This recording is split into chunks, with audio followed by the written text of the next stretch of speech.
สงค่ามันได้ก็มาพบกันแทงวันหนึ่งค่ะพี่น้องค่ะมาพบญากันในวันที่15เดือนธันวาคม2เฮงปลาย25วันในค่ะมีข่าวเงาอยู่3หัวข้อข่าวหัวข้อข่าวที่1ย้ำเดี๋ยวเป็นแรงว่าตีเว้งแสนบีเมืองสน้อยซึ่งได้ปอดห้องนั่นคนเมืองเขมาเฮ็ดการค้าขายปลายหมักมีมาเจ้าจอมร้านขายกลด้านขายแสงและโฮมปลาที่ลิ้นปอแม่คนเมืองในปื้นตีเมืองแสนบีนำไว้ค่ะพี่น้องค่ะหัวข้อข่าวที่2ซึกมันเอาหมักปล่อยองตีคนปลายเพตีเบงไผ่คนหัวข้อข่าวที่3วันเมื่อในที่ไรหันว่า2ปอกของเต่าสู่ถงลมดิ้งลมอ่อนลอยคอออกมาเห่าออกมาหลาดว่าตีโคเขียวบานให้เอาตายพี่น้องคนเมืองไตตีทุ่งสะด้อยสะเน้นเบ่งปางลงนั่นลาดว่าเป็นคนทางกลางหมากของตับซึกโคลายค่ะพี่น้องค่ะเขาข่าวมาโดยหัวข้อข่าวที่1อ่อนตังสุดข่าววายเสจุมซึกเขโกก้างและซึกมันไลอุกโอกันไลคอไลใจตกลงกันซึกเขโกก้างย่อมปั่นขึ้นเวงหลงหลาเสี่ยวย่ำเลี้ยวเดลัยหันบ่าอองตีของจุมซึกเขโกก้างนั่นเดลัยบ่ากัดเย็นเย้าก่อหลอดเพเข็นเหมือนเมื่อก่อนป่นมาตีซึกมันยาเมาเขาหมินเข้ามาลอยปันตีเวงแสนบีมาได้เป็นตีห้องยาแหลกกัดเวงแสนบีค่ะพี่น้องค่ะไปเสซึกมาแดจุ้มซึกเขโกก้างเขาไล่หบทบอุบโอกันตีเมืองเขค่ะพี่น้องค่ะไว้เสนั่นได้ไล่หันบ่าในนาดีคุ้มกำจุ้มซึกเขโกก้างนั่นได้กัดเย็นกว่าจุ้มซึกเขโกก้างเขาไล่เข้าคุบได้เข้าคุบซิมไล่คุ้มกำเบ่งแสนบีไล่เมื่อปางเต็ก1027ปอกกรรมที่1ปี2แห่งปลาย23เหลือนทน10ค่ะพี่น้องค่ะเขาขุบซิมแลกุ้มกำไล่หลายเสเบง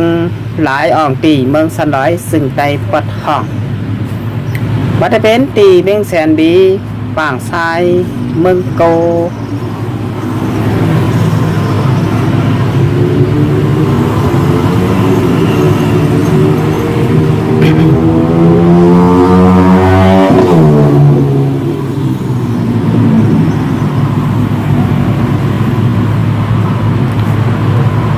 ปางตึก1027บอกกรรมที่1นั่นแต่ละเห็นว่าซุ้มซึกเขโกก้างเขาเข้าคุบซิมแลกุ้มกำไลหลายอ่องตีเมืองสน้อยซึ่งได้ปัดห้อง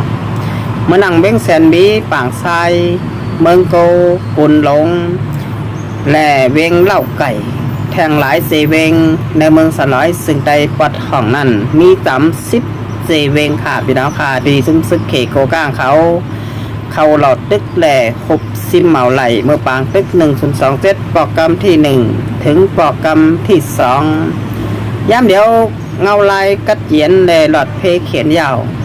พอมีคนเมืองในพื้นตีหูเย้าก็หันหลักว่า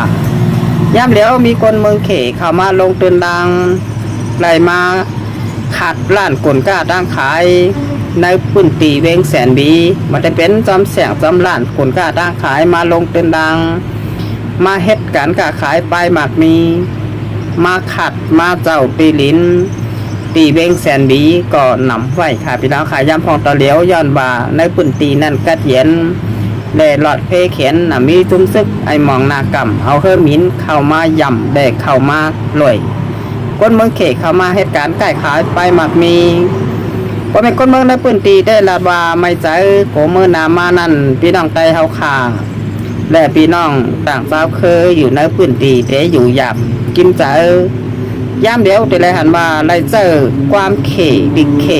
เงินเขค่ะพี่น้องค่ะไอ้สังก็เป็นของเขกว่ามดเย้าค่ะบางคนในวันเมื่อนามาโกว่าลิไตความไตเฮาขานั่นได้หายหลายกว่าก็เย้าย้อนบ่าย่ามพองต่อเหลียวย้อนเป็นเขมาลงตื่นลางมาขาดมาเจ้าล้านคนกล้าตั้งขายแต่ไม่ลิดเขลาดความเขเจ้าเงินเขเป็นของเขกว่าเสียงมดค่ะที่เบงแสนบีเมืองสันไลซึ่งได้ปัดห้องตับซึกเขก็ก้างเขามักมันอยู่แล้วนาลินคึกตอนหมาย1เวงเล่าไก่มาได้เป็นเบงแสนบีป่างทรายกุนหลงเมืองโกผมปลาแทงเบงเล่าไก่แทงหลายเสเบงมักมันอยู่ นาลินฝึกตอนหมายหนึ่งเวงเล่าไก่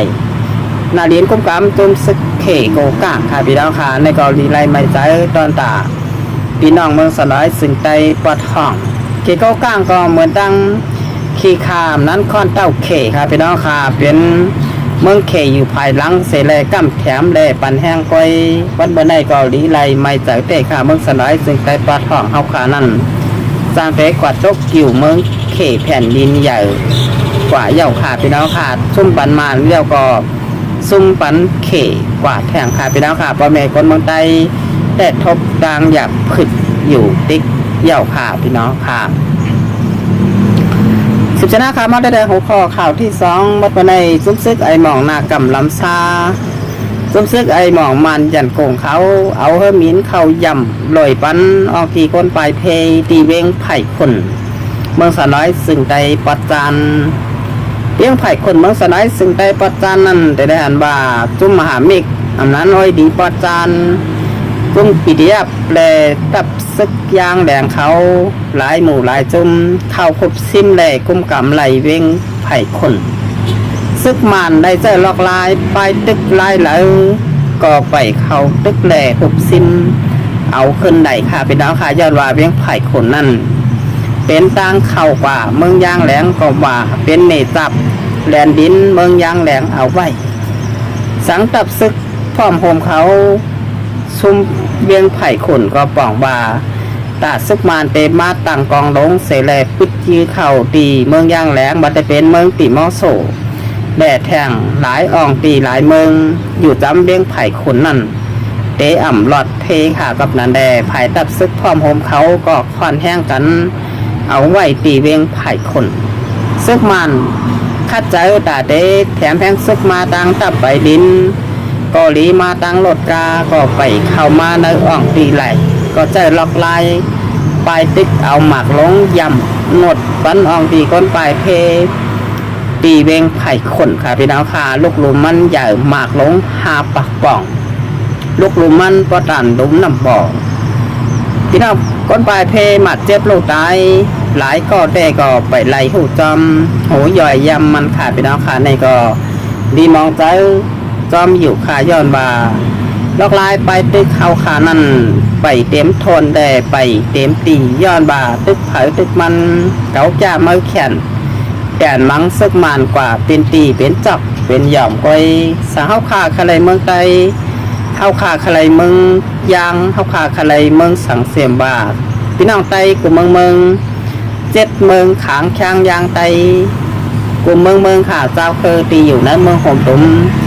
ถูกดีไล่อ่อนกันลุกขึ้นเสแลหลอดตึกซึกมานพร้อมกันกูตีกูตังอำใจตึกเก่านาตีมาไกวโลไล่โฮมกันตึกถึงยันกุ่งในปีต่อพบซิมแหลกุ้มกำเฮซึกมันปอก่นปังลงกว่าถึงกวางเฮมินในปีต่อเลยยันกุ่งมันทะเลเอาไฟจุดเผาแบบเฮมินซึกมันอย่าเฮมันขึ้นเหนือกลางหาวไหลนั่นปล่องบาเฮาขาตึกถึงตียอดฮอดถึงตีเยื่อไม้เอาชายเจ้ามินอ่องไหลปลาแทงก็ไหลค่ะเพราะมันหนักไปนั่นปล่องบาเฮาขาเอาอ่องเป้ซึกมันเหย่าขาสาเฮาขาตึกถึงยันกุ่งแหล่เนกติดต่อเพราะเขาได้มาตึกอ่องตีไปอ่องตีมันยากตึกตั้งนั่นค้างตึกตั้งในช้างตึกตั้งในเฮาขาได้อ่ำออกมันได้อ่ำไหลอยู่กัดเย็นได้หลอดเทเขียนขาพี่น้องขาย้อนบาเพิ่มมินจุ่มซึกไอหมองนากำจางเตมายำบันลอยบันใดก็นั้นปีหยับใจแต่เปลี่ยนปอเมก้นเมืองอ่ำหูเตกว่าตั้งไหลอ่ำหูเตกว่าปึงเผาขาพี่น้องขาย่ำพองเครื่องบินมาอ่ำนั้นเพิ่มมินมาปล่อยมากเฮาขาอ่ำจางเฮ็ดสังตีมันใดเปลี่ยนไว้จังไหนค่ะวันเมื่อไหนอันดีก็ซึกมานั่นเป็นเฮอมินมันก้อยสาวขาดตึกถึงยันกุ่งเลในปีต่อบอกว่าเฮาขาดเดียวออกเป้ซึกมันใดเช้าขาดตึกเกี่ยวนั้นนาทีเผานาทีมันตึกกวาดแทง5 ปี10 ปีปากปีแหงปีก็มีโหนตังตาเตขุบซิมแหลกุมกำใดซึกมันบอกว่าซึกมันก็เตอยู่กว่าจำเฮาขาดแทงปียาวเย่าก่อข้าวถึงขาพี่น้องค่ะในก็เป็นเงาลายตีเบงไผ่คนวันเมื่อไหร่ค่ะ สุจนาค่ะมาได้แทงหัวคอข่าวที่3บันเมื่อในเดลัยหันว่าไหวเสทรายปีอ่ำนั้นใจหลิงอยู่ตีเว้งปางหลงทุ่งสนอยเสนนวานนาจินได้ถูกจุนซึกผู้ข่ายโคเขียววานหามอันซึกว่าปองกันซึกค่อนเต้าว่าก็ว่าจุนซึกกินจางพีคาว่าแหล่จุนซึกไอหมองมานกำลำซาเอาตาย8 คนเมืองจื้อห้องใจหลิงอ่ำนั้นใจปีดีวานนาจินเว้งปางหลงทุ่งสนอยเสนนเขากล่าวในว่าเป็นคนห่างกลางหมัดของตับซึกโคไลอาซีไปเมื่อไหร่ที่แลนว่าผู้ขานปากกับนั้น2 ปอกของเต่าถูกถงลมดิ้งลมหม่อนไดคอก็ออกมาเห่าบอกแบกลาดบ่าที่เขาเอาตายนั่นอ่ำใจคนเมืองลาบ่าเป็นคนซึกของตับซึกของที่เอาขึ้นสึงใดเป็นคนซึกก้อยอ่ำใส่โคซึกเขาว่าในค่ะพี่น้องค่ะในก็เป็นรองตังที่เขาไล่ออกมาแกโตแลเกข่าวเป็นนอกลายเขาเฮ็ดจังไหนค่ะพี่น้องค่ะบ่ตายบ่มีคนเมืองก็มีขออ่างมีขอแกโตแกข่าวจำก็ว่าจอยแถมโคลายจำก็เล่งเข่าโคลายจำก็ว่าเป็นจุ่มหางกลางหมากปันโคลายจำก็ว่ากับ10 โคลาย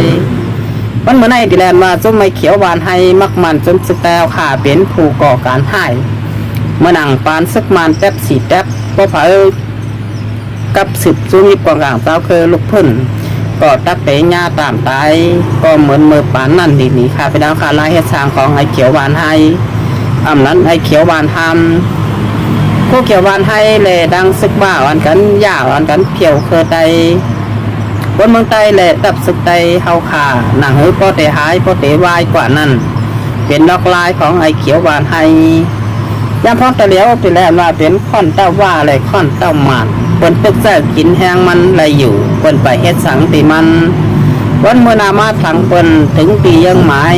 อำโดดแซ่กินมันเย้าก็เปิ้นเตเฮ็ดสังติมันพี่น้องขาก็บ่นเอาเมื่อนางตีนกจุ้มไว้ดิปอดห้องเทียนแนวเอแลจุ้มซึกเขกโกก้างเขาลืบลำตีงับจอกหุบถูหุบบูขึ้นรถขึ้นตาเท้าขาเป็นไรหันว่าจมซึกโคเขียวหวานให้จมซึกใจเท้าขานั่นให้สังแลซึกว่าไปให้สังติงเขาย้อนมาปนโลเจอกินเขา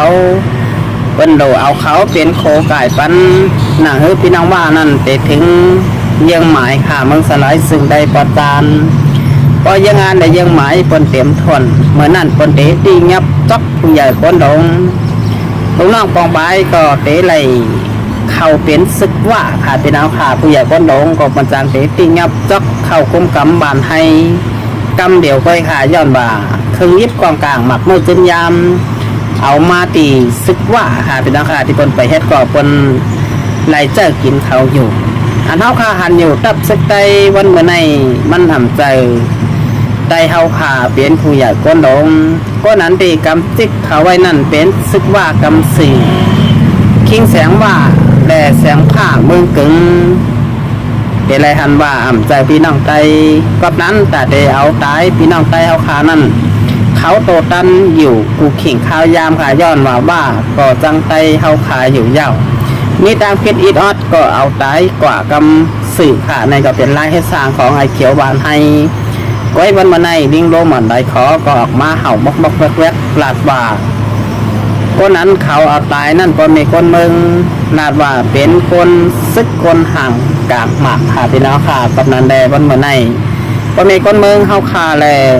ก็นั้นอยู่ในปื้นตีของไอเขียวหวานให้นั่นถูกลีไลพังสตีกันอย่าน้ำอย่าไว้เมาหมางข่าย้อนบ่าจางได้ถูกเขาตีงับจอกแหล่เอากว่าข่าแหมตายใจหลิงแด่ใจปีอ่ำใจก็อ่อนตังสุดข่าได้เลยหันบ่าหลายปลอกเดียวก็หลายกำตีจุ้มไอเขียวบานให้ทางเทิมก็เอาตายกำสื่อข่าดีมองใจแลดีเซ็ตหลายสายใจพี่น้องคนเมืองไทยเขาเขียวบานให้บนเมื่อในอ่ำใจซึกข่าพี่น้องข่าเหมือนซุ่มก่อการให้แลเป็นจุ้มสวนเมือกเลิงไปมีปักมีเปิงใครเฮ็ดสังก็เฮ็ดเอาตายคนเมืองก็เฮ็ดกันจันดูร้ายนางยิ่งอ่อนก็ซ้ำเฮ็ดพี่น้องข่ากับนันแดบนในซุ่มไอเขียวหวานหามก็เหมือนจุ่มก่อการให้จุ่มหนึ่งไปอ่ำใจซึก อันเอาเนาให้ต่ำเติงเสแหล่แกะเขให้กลางปันบ่มีคนเมืองเมื่อหนังตีซึก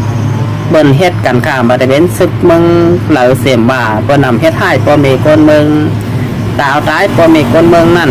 เปิ้นนำเฮ็ดท่าสร้างมีดังพิษใหญ่ลงเด้ๆป่าแบบนั้นได้เฮ็ดสร้างเขาวันมื้อในมีปักมีเปิงมีลองตั้งตาเตเอาห่มลมปันบ่แม่คนเมืองขาในก็เป็นนายเฮ็ดสร้างของจุนซึก